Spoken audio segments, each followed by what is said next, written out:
ఇదేమిటి ఇదేమిటి, నా శరీరం, ఇది నా శరీరం దహనమైపోతుంది, నాకు ఆ వేడి తెలియట్లేదు, అది కాలిపోతుంది, కొడుకు, కన్న కొడుకు, పెద్ద కొడుకు కాల్చేస్తున్నాడు, నాకేం తెలియట్లేదు అంటే, అయ్య బాబోయ్, అది బాబోయ్, ఇది నేను కాదనమాట. మాయామేయ జగంబు నిత్యమని సంభావించి మోహంబునన్. ప్రతి వ్యక్తికి బలిజేపల్లి వారి హరిశ్చంద్ర పద్యం గుర్తొచ్చి తీరుతుందమ్మా.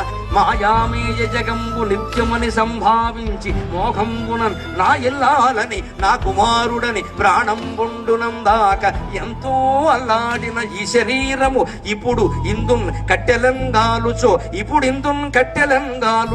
ఆ ఇల్లాలును రాదు, పుత్రుడును తోడై రాడు తప్పింపగా అని ప్రతి ప్రాణి ఏడుస్తాడు. దీనికి ఆడ మగ భేదం లేదు, పేద గొప్ప అనే భేదం లేదు, ఏ భేదము లేదండి, పండితుడా పామరుడా అనే భేదం లేదు, అందరూ ఏడవలసిందే.